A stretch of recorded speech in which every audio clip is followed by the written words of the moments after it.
오늘 함께 나눌 말씀의 제목은 생명을 살리는 기도입니다. 생명을 살리는 기도. 본문의 내용은 엘리야 선지자가 과부죠. 사르밧 과부를 만나서 드러냈던 두 가지 큰 기적 중에 하나인데, 지금 엘리야가 있는 지역은 지금의 레바논 남부 땅이죠. 남부 땅에서 지중해 쪽으로 조금 기울어진 시돈이라고 하는 곳에 두로가 밑에고 시돈이 위인데, 지중해 연안에 그 중간쯤에 있는 사르밧이라고 하는 마을에서 있었던 얘기입니다. 그 집에 가서 그 사르밧에 가서 이 엘리야가 한 과부의 집에 들어가게 됩니다. 첫 번째 이 가정에서 베풀어준 기적이 뭐였죠? 곡식과 한 번 먹을 가루와 기름밖에 없는 그 과부의 어려움을 살펴서 해결해 준 겁니다. 사르밧성에 들어간 엘리야는 그곳에서 나무를 줍는 여인에게 물을 달라고 청한 후에 먹을 떡 한 조각, 작은 떡 한 조각을 가져오라고 말합니다. 제가 볼 때는 명령처럼 보입니다. 실제로 그 여인에게 떡을 가져와라 이렇게 말한 겁니다. 그 용감함이 어디서 나왔는지 모르겠지만 엘리야는 지금 아주 당당하게 이 여인에게 떡 한 조각을 요청하고 있는 것이죠. 엘리야의 요청에 그 여인은 떡이 없고 가루 한 움큼과 기름이 조금 있는데 아들을 위해서 이 떡을 만들어 먹고 그 후에는 죽을 것이다 이렇게 대답합니다. 그런데도 엘리야는 이렇게 말하죠. 두려워하지 말고 가서 내 말대로 떡을 만들어서 가져와라. 그리고 난 다음에 내 아들을 위해서 떡을 구우라고 얘기합니다. 금방 얘기했잖아요. 이거 한 움큼 가지고 이 기름 가지고 떡 하나 구워 먹고 이제 죽을 거밖에 없다고. 그런데 엘리야가 뭐라고 얘기했죠? 두려워하지 말고 내가 말하는 대로 가서 떡을 구워서 나에게 먼저 가져오고 그 다음에 너와 내 아들을 위해서 떡을 구우라고 얘기해요. 그리고 나서는 이렇게 말합니다. 오늘 본문 14절에 보면 뭐라고 말하냐면 엘리야 이스라엘의 하나님 여호와의 말씀이 나 여호와가 비를 지면에 내리는 날까지 그 통의 가루가 떨어지지 아니하고 그 병의 기름이 없어지지 아니하리라. 아직 이 일이 일어난 게 아닙니다. 그런데 엘리야는 그 여인에게 아주 자신 있게 얘기합니다. 그렇게 하면 여호와가 비를 지면에 내리는 그날까지 내 가루의 통에 가루가 없어지지 않고 기름이 마르지 않을 것이다. 엘리야와 과부의 대화를 가만히 지켜보고 있노라면 세상에 이런 선지자가 또 있을까 싶습니다. 여러분, 지금 어떤 선지자가 여러분에게 와서 지금 먹고 죽을 것도 없는데 너 있는 거 다 가져다가 떡 만들어서 내게 가져와라 그러면 여러분 칭찬하시겠습니까? 아니면 욕하시겠습니까? 있는 욕 없는 욕 다 하시겠죠. 근데 지금 이 사르밧 과부에게 그 엄청난 명령이 떨어진 거예요. 정말 엘리야의 모습을 가만히 보면 무례하다 못해 어이가 없습니다. 그냥 아무런 할 말도 없는 그런 상황이 펼쳐지고 있는 거예요. 그런데요, 이 과부와 그 아들이 마지막 한 번 먹고 죽을 양식을 자기에게 먼저 가져오라고 명령하는 이 모습이 보통 예사 모습은 아니지 않습니까? 근데 놀랍게도 과부는 엘리야의 말대로 행동합니다. 그 결과는 엘리야의 예언대로 그 통에 가루와 기름이 없어지지 않았습니다. 기적이 일어난 거죠. 기적이 일어난 거예요. 마치 광야의 백성들이 떡을 달라고 밥을 달라고 울부짖으니까 하나님이 모세를 통해서 그 지면에 만나를 주시고 메추라기를 주신 것 같은 놀라운 역사가 나타난 거예요. 그래서 지금부터 이 사르밧 과부는 무엇을 먹고 살고 있습니까? 기적을 먹고 살고 있는 거예요. 매일매일. 본문에 이 일 후에라는 표현이 있죠. 바로 이 사건을 말하는 것입니다. 불행하게도 과부의 아들이 병에 걸려 증세가 점점 위중해졌습니다. 그 일 이후에 그러다가 결국 숨을 거두고 만 거죠. 여인으로서는 상상할 수 없는 최악의 비극이 터진 것입니다. 통에 가루와 기름이 떨어지지 않는 기적을 누리고 있었는데, 그런데 그 은혜의 중심에서 아들이 죽게 되는 참변을 겪은 것입니다. 희망이 절정에 이르는 그 순간에 반대편에서는 절망이 그를 덮쳐온 것이죠. 소망도 있고 기쁨도 있었는데, 그런데 더 큰 절망이, 먹는 것으로는 해결되지 않는 더 큰 절망이 그를 덮어버린 거예요. 아들이 죽는 절망 때문에 사르밧 과부는요, 엘리야를 원망합니다. 아마 얼마 전까지만 하더라도 엘리야가 그의 집에 찾아온 것에 대해서 정말 엄청난 감사를 올려드렸을 거예요. 그런데 아들이 죽게 되자 그는 엘리야가 그의 가정에 찾아온 사실을 원망합니다. 18절에 보면 당신이 나와 더불어 무슨 상관이 있기로 내 죄를 생각나게 하고 또 내 아들을 죽게 하려고 지금 내 집에 오셨습니까? 여기에 오셨습니까? 탄식하는 거예요. 탄식. 이 과부의 탄식을 가만히 여러 번 읽다 보면요, 이런 말처럼 들려요. 엘리야를 저승사자로 생각한 거예요. 좋은 일을 주시는 줄 알았더니 알고 보니 내 아들을 데려가려고 오셨군요. 이런 저승사자로 보이는 겁니다. 아마도 그녀는 하나님의 사람인 엘리야가 숨겨진 자기 죄를 찾아내서 그 대가로 아들이 죽었다고 생각을 한 것 같습니다. 영락없이 그렇게 생각한 것입니다. 그러나 과부의 이런 생각은 하나님의 생각을 모르는 것입니다. 하나님의 생각과 정면으로 대치되는 것이죠. 하나님의 생각을 부정하는 것입니다. 하나님은 뭐라고 말씀하셨습니까? 예레미야 선지자를 통해서 하나님은 당신이 어떤 분이신지 말씀해 주셨는데, 예레미야 29장 11절을 보면 여호와의 말씀이니라 너희를 향한 나의 생각을 내가 하나니 평안이요 재앙이 아니니라 너희에게 미래와 희망을 주는 것이라. 이게 하나님이 가진 생각이에요. 우리를 향한 하나님의 생각입니다. 이처럼 하나님의 뜻에 대한 오해로 비롯된 사르밧 과부의 이 절망에서부터 엘리야 선지자의 생명을 살리는 기도가 시작됩니다. 그리고 엘리야의 기도는 우리에게 하나님의 심정이 담긴 생명을 살리는 기도의 원리를 너무 선명하게 보여주고 있어요. 그 첫 번째 원리가 이겁니다. 생명을 살리는 기도는 기도의 책임에서 시작된다는 겁니다. 기도의 책임에서. 본문 19절을 우리 한번 같이 읽겠습니다. 19절입니다. 엘리야가 그에게 그의 아들을 달라 하여 그를 그 여인의 품에서 받아 안고 자기가 거처하는 다락에 올라가서 자기 침상에 누이고, 매우 섬세하게 기록하고 있죠. 엘리야는 그 과부에게 아들을 달라고 합니다. 아들을 달라고 해서 그를 그 여인의 품에서 받아서 자기 품에 안고 자기가 거처하는 다락으로 올라갔어요. 그때 상황을 여러분 상상해 보십시오. 여인이 지금 절망을 안고 있어요. 모든 것이 끊어진 절망을 안고 있는데 그 죽은 것에 대해서 완전히 그냥 앞이 보이지 않을 정도로 무너져 있지 않았겠습니까? 그런데 엘리야가 그것을 달라고 하는 거예요. 그래서 자기 품에 끌어안고 가는 거예요. 근데 이 바로 전까지만 하더라도요, 이 엘리야가 상당히 당황한 것 같은 느낌이 들어요. 어떻게 하나님의 은혜가 있는 현장에 이렇게 처절한 절망이 있을 수 있을까? 아마 엘리야도 깜짝 놀라지 않았을까 감히 생각을 해봅니다. 그런데 그 와중에 엘리야는 이성을 차리고 그 여인이 안고 있는 죽은 아이, 그 절망을 자기 품으로 끌어들이는 거예요. 그걸 받아서 자기 품으로 옮겨 앉습니다. 바로 이것이 기도자가 갖는 기도자의 책임이라고 저는 확신합니다.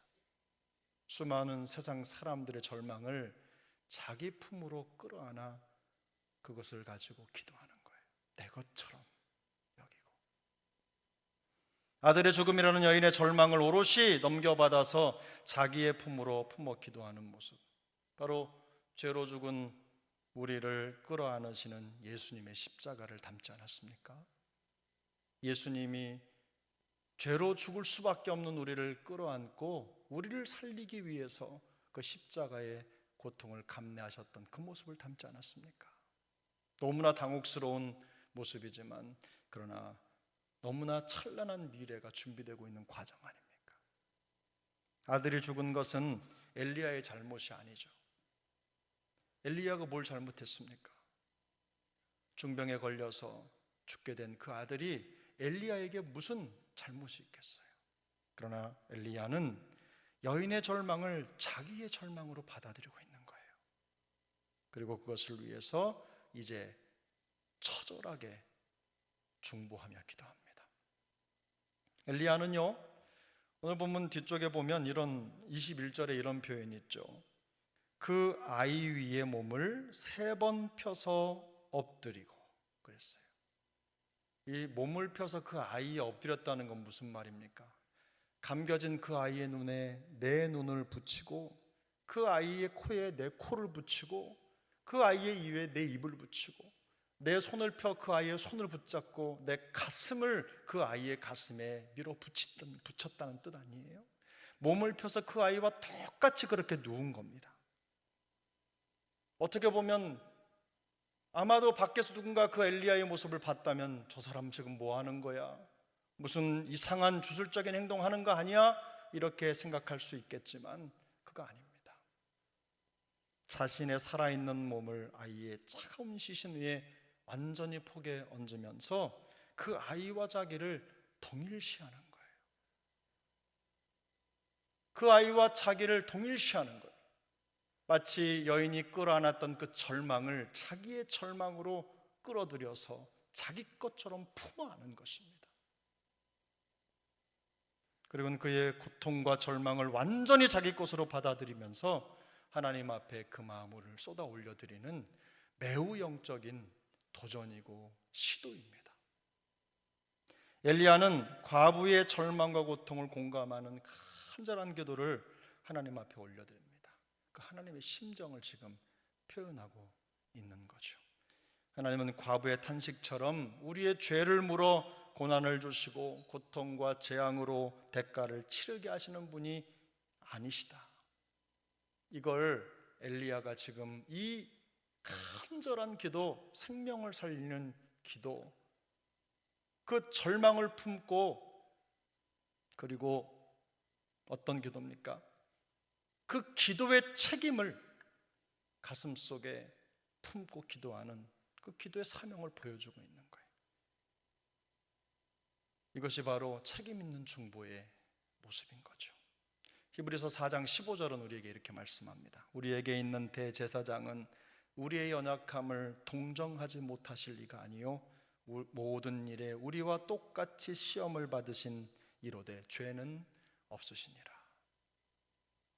이것은 우리의 모든 죄와 고통과 절망을 짊어지시고 십자가를 향해 걸어가셨던, 그리고 그 죽음으로 완전한 중보자가 되어주셨던 예수님을 표현하는 히브리 기자의 선언이죠. 우리가 생명의 기도를 드릴 수 있는 근거가 바로 이 십자가를 지신 예수님께 있는 겁니다.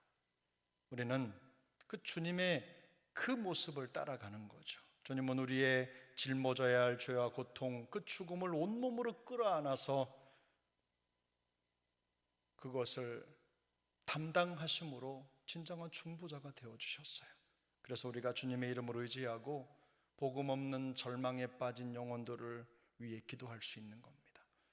우리의 능력이 아니라 우리의 소망이 되시고 우리의 절망을 진짜로 품어주신 그 주님, 그 주님의 심정으로 우리가 기도할 때 우리 기도가 생명을 살리는 기도가 될 수 있는 줄 믿습니다.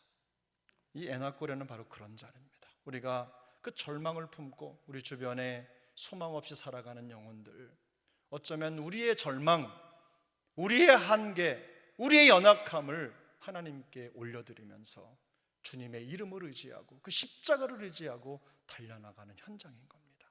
그렇게 부르짖어 나아가는 거예요. 그렇게 간절하게 주님을 찾을 때 우리의 기도가 생명을 살리는 기도가 될 줄로 믿습니다. 두 번째, 생명을 살리는 기도는 부활하신 주님을 온전히 신뢰하는 기도입니다. 부활하신 주님을 온전히 신뢰하는 기도예요. 오늘 본문 21절을 우리 한번 같이 읽겠습니다. 21절입니다. 그 아이 위에 몸을 3번 펴서 엎드리고 여호와께 부르짖어 이르되 내 하나님 여호와여 원하건대 이 아이의 혼으로 그의 몸에 돌아오게 하옵소서 하니. 엘리야는 지금까지 없었던 기도를 하고 있는 거예요. 단 한 번도 해보지 않았던 기도. 성경의 역사로 보면 가장 처음으로 지금 죽은 자를 살려달라고 기도하는 겁니다. 죽은 자를 살려달라고.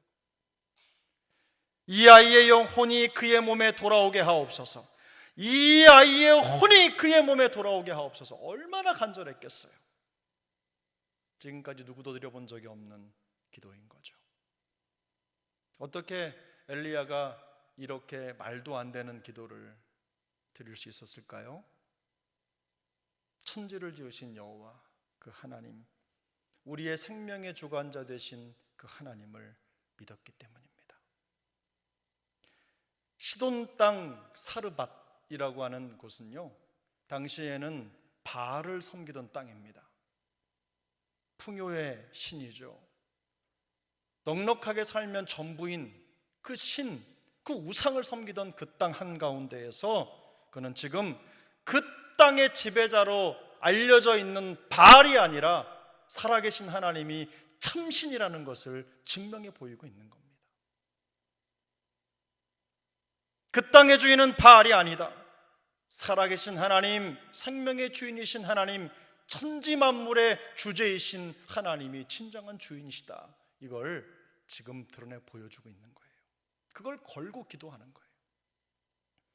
오직 하나님만이 부활의 능력을 나타내실 수 있는 생명의 주관자이심을 확신하는 사람만이 이런 기도를 드릴 수 있습니다. 사무엘상 2장인데요 2장 6절 7절은 이렇게 말씀합니다. 여호와는 죽이기도 하시고 살리기도 하시며 수월에 내리게도 하시고 거기에서 올리기도 하시는도다. 여호와는 가난하게도 하시고 부하게도 하시며 낮추기도 하시고 높이기도 하시는도다. 여러분 이거 믿으십니까?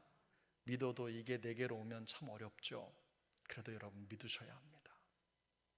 이런 믿음을 근거로 부활의 하나님께 기도하는 거예요. 우리가 이런 믿음을 근거로 기도할 때 생명을 살리는 기도가 되는 것입니다. 비록 한나 한 사람의 기도가 아니에요.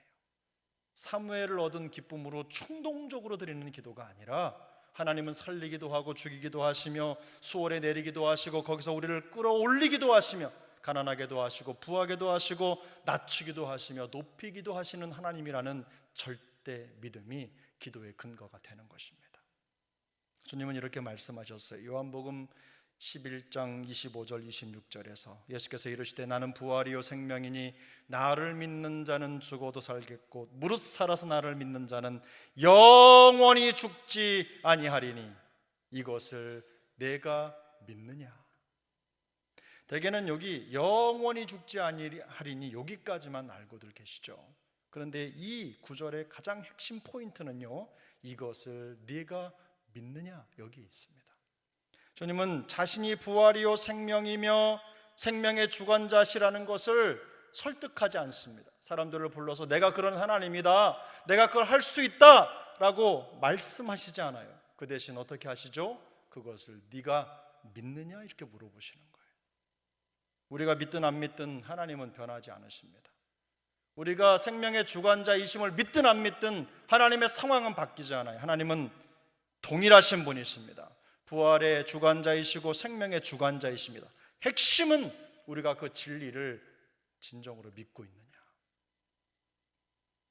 그렇지 않느냐에 달려 있다는 것이죠.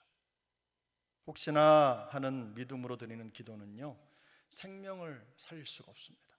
혹시나 하는 믿음을 가지고 드리는 예배는 하나님의 마음을 관통할 수 없어요.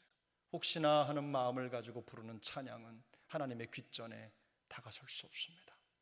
온전한 마음, 전심으로 하나님 앞에 드리는 찬양, 기도, 예배가 하나님의 가슴에, 하나님의 귓전에, 하나님의 마음에 다가서는 줄 믿습니다. 죽은 자를 살리시고 사망 권세를 깨뜨리시며 지금도 살아 역사하시는 부활의 주님을 확신하고 기도해야 하는 것입니다. 우리의 기도를 우리의 열심이나 노력 위에 두어서는 안 됩니다. 우리의 기도는 우리의 구원자이신 예수 그리스도의 그 십자가 부활의 능력 위에 두어야 하는 것입니다. 그래야 우리의 한계를 초월한 기도를 드릴 수 있는 거예요. 사랑하는 여러분, 하나님이 허락하신 것만 가지고 사시겠습니까? 아니면 하나님의 무한한 보고의 창고가 열린 상태로 누릴 수 있는 풍성함을 누리며 사시겠습니까? 우리의 시선은 항상 눈에 보이는 것, 손에 잡히는 것에 집중하지만 하나님은 우리의 그런 태도가 옳지 않다고 항상 말씀하시는 거예요. 네가 이것을 믿느냐? 이걸 물어보시는 거예요. 여러분, 우리의 믿음이 조금 더 나아갈 수 있길 바랍니다. 핵심적인 오늘의 정말 중요한 하이라이트가 있어요. 여러분, 17장 22절부터 23절, 24절 이 세 절 말씀인데요, 우리 천천히 한번 읽어보겠습니다. 시작. 여호와께서 엘리야의 소리를 들으심으로 그 아이의 혼이 몸으로 돌아오고 살아난지라. 엘리야가 그 아이를 안고 다락에서 방으로 내려가서 그의 어머니에게 주며 이르되 보라, 내 아들이 살아났느니라. 여인이 엘리야에게 이르되 내가 이제야 당신은 하나님의 사람이시요 당신의 입에 있는 여호와의 말씀이 진실한 줄 아노라 하니라. 하나님은 엘리야의 간절한 기도에 응답하셨어요. 할렐루야죠. 생명을 살리는 기도를 들으신 겁니다.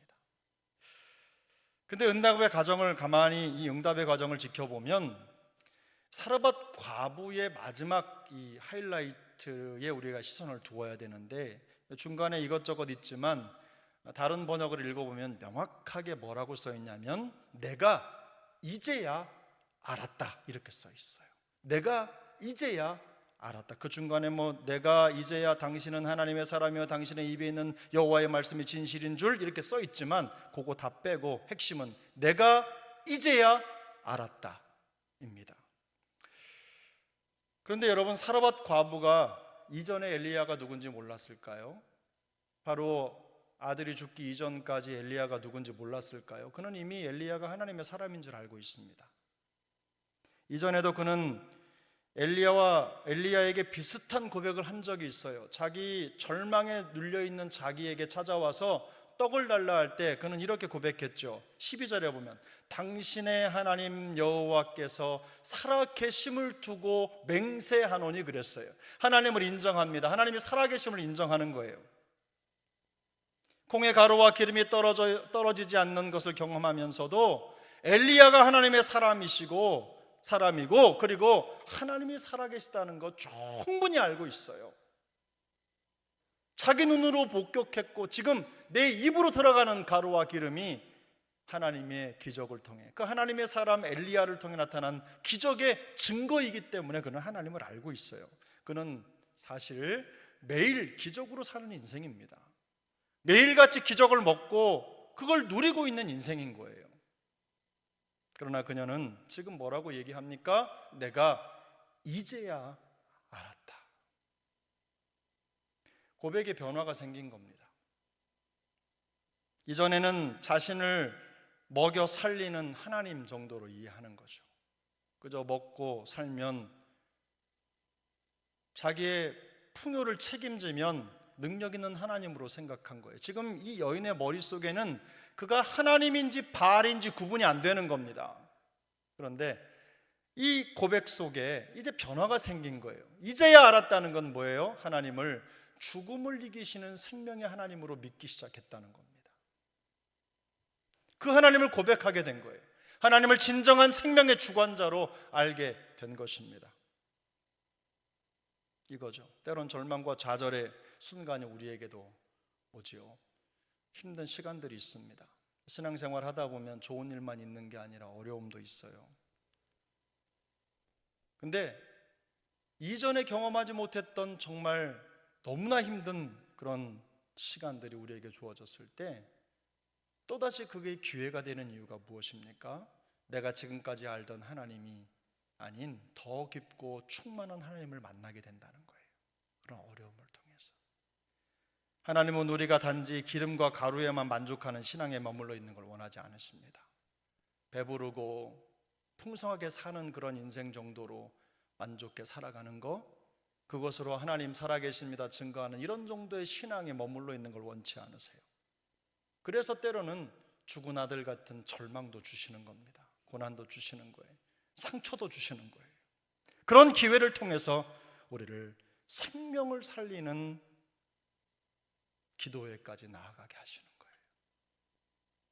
생명을 살리는 부활의 하나님을 붙드는 데까지 나아가게 하시는 거예요. 우리의 믿음을 달아서 정금 같은 믿음으로 세우시기 위해서 때론 그런 어려움도 허락하시는 것입니다.